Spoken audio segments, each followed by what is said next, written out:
So I'm actually quite reluctant to share this online because there's a lot of hate and bad feelings about avoidance, but I think this video might help some of you who don't understand how our minds work. I have been fearful avoidant most of my life, and I'm very aware of the stress I have caused to some of my partners. Avoidants are often pictured as the evil force in an otherwise beautiful relationship. They are the reason that things don't work out and take most of the blame, according to a lot of online content. And that is often the case. Avoidants are very hard partners to be with. I have been avoidant and I have dated avoidance, and that push-pull is exhausting. The truth is, avoidants crave love as much as anyone else. They are just terrified of it. But when somebody with an avoidant attachment style partners up with a person who is not right for them, their avoidance gets even worse. I can personally attest to this, because it happened to me as well. I always knew there was somebody out there who would not feel like I was being threatened to a partnership. And there was. I met him 6 years ago, after a 3-year relationship where I had been extremely avoidant. We develop our attachment styles mostly in childhood, where our parents or caretakers should be the example of unconditional love. But when love gets conditional, the child learns to behave a certain way to receive that love. For avoidant people, this means they created a defense mechanism to protect their heart. They learned that love is not safe, that they can only rely on themselves. So when a partner shows up in their adult life, they still feel the need to protect themselves for love. It's their inner shadow saying, love will be painful, don't let yourself get hurt. It's a long and hard journey to understand those patterns in yourself, but the right partner will make you face all your fears.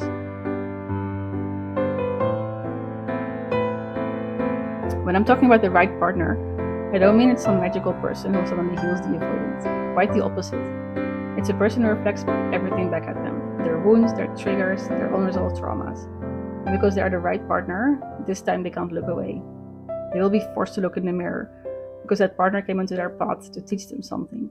There's a soul connection between both people, one that elevates both souls. These relationships can be incredibly challenging. They have nothing to do with romantic fairy tales and everything with finally facing your shit.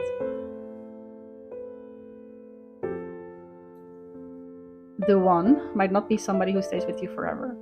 They show up when you are ready to heal. The timing is always perfect, even though it doesn't seem like that at first. The connection with the right one goes beyond ordinary partnership. Both people know there is something deeper going on. That's why it's impossible to stay away from each other. Let me get one thing clear. The avoidant doesn't change because you keep loving them. They change because they realize they are the problem. When an avoidant meets the right partner and they lose that person, which will most likely happen, they start going inward. They begin to face their issues and understand why they are so afraid of love. With the right partner, they have felt that love and they know it's real. Losing that is no option anymore. They get self-aware and start their inner journey.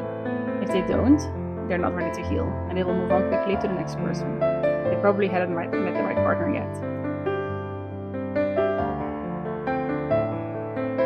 The right partner for an avoidant can be two things: a mirror staring back at them with their own attachment issues, or a secure person who doesn't take their bullshit. The secure person most likely shows up after the mirror relationship is over.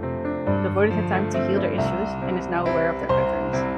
That doesn't mean this relationship is suddenly easy. After all, we learn the most in similar environments that have hurt us the most as well. That pain doesn't magically disappear with a secure partner. But if a partner is the right person, the avoidant will work on themselves. Many would argue that the right partner doesn't exist for the avoidant, and that love is something you have to choose. But I see it differently as an ex-avoidant. The guy in my earlier 3-year relationship, where I was the avoidant, was never the right partner for me. I knew this from the start, but I believed I had to choose love. However, he never activated anything in me, even though he was securely attached and loved me consistently.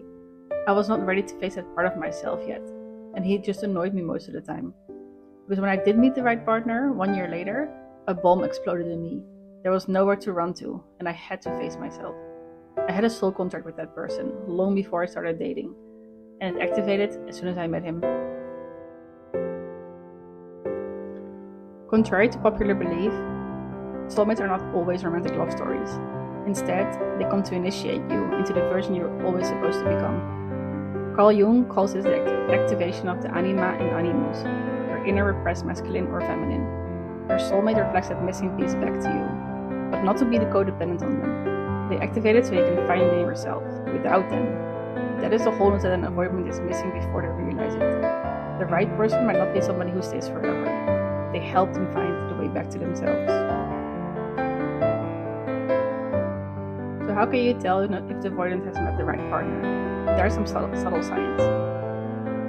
1. Their nervous system begins to regulate. The avoidant feels calm in the presence of their partner.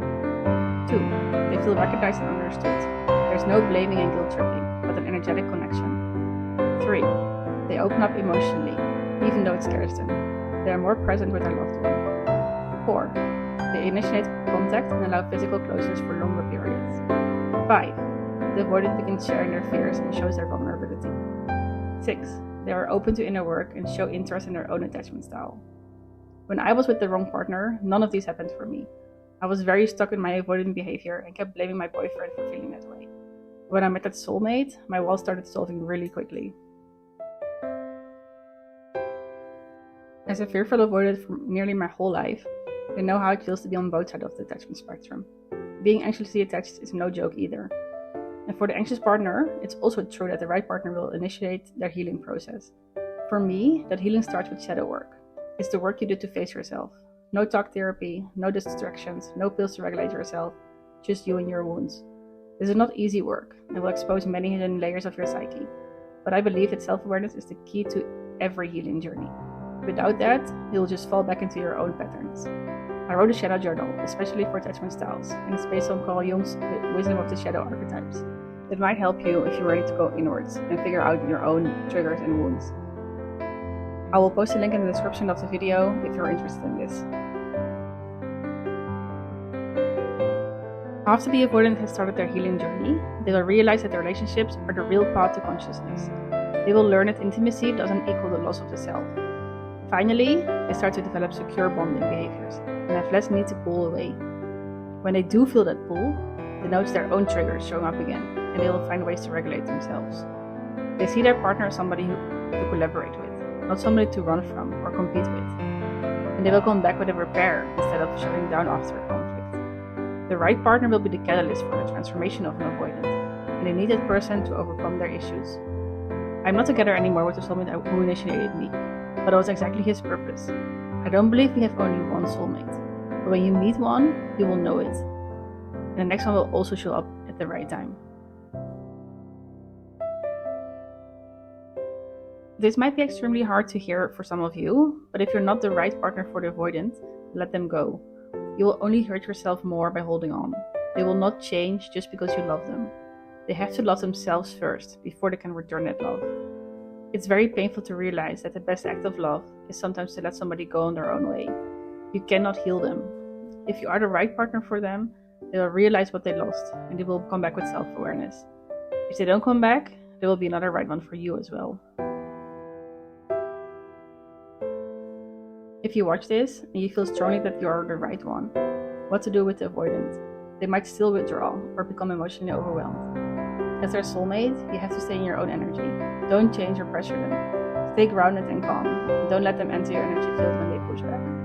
If you continue with your own secure pattern, it will eventually recalibrate their avoidance nervous system. Don't let their pushing away knock you off your feet, and have your own life besides them. You can only be an example and inspiration for them, not their healer.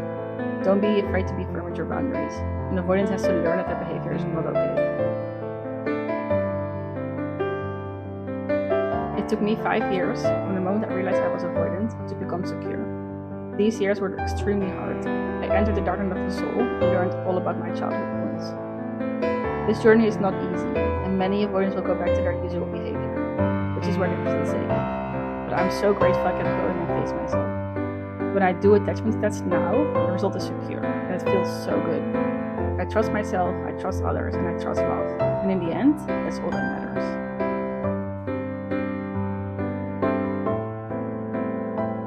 If you feel like this video helped you, please like and subscribe.